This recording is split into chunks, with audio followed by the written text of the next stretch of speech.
Ma principale raison qui m'a décidé à faire du méthège, c'est l'économie alimentaire par rapport à un maïs en silage qui est plus coûteux. Et puis et sur l'exploitation, j'ai des terres quand même assez séchantes dans l'ensemble.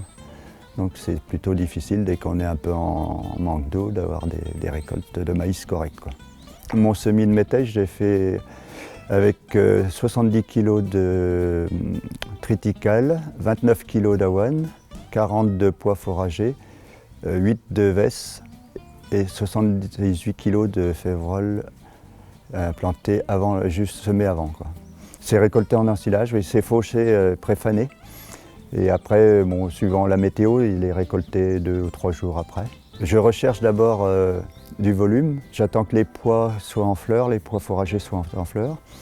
Donc bien sûr, la céréale est épiée déjà. Et on peut faire plus tôt, on sera plus riche en protéines. Et toutes les vaches et les génisses de l'année et les vaches à l'engraissement sont soignées avec, à base de la ration à base de méthège. Je suis en MAE système depuis 2016.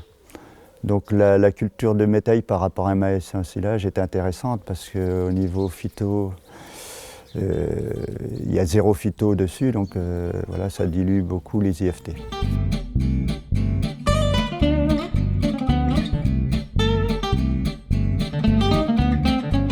Donc dans la ration, on avait une proportion de méthège assez importante, puisqu'on était à peu près à 52%.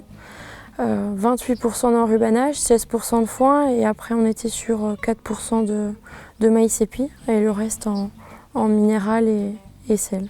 Donc ces 52% de méthège, on constate que c'est quand même une grosse proportion dans la ration et on rajoute pas de correcteurs azotés, on rajoute peu d'énergie, donc ça couvre bien au niveau des besoins alimentaires.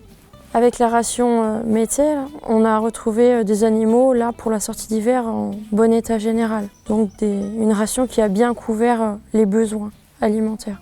Donc au niveau du coût alimentaire, c'est un des objectifs de l'éleveur et là on y répond puisque la ration elle est moins chère. Le méthège a aussi permis à l'éleveur d'implanter une prairie puisqu'en même temps que d'ensemencer son méthège, il a ensemencé du ré gras avec du trèfle. Et une fois la coupe du méthège faite, derrière on a eu une repousse du ré gras et du trèfle. Et cette année, on peut encore faire des coupes dessus.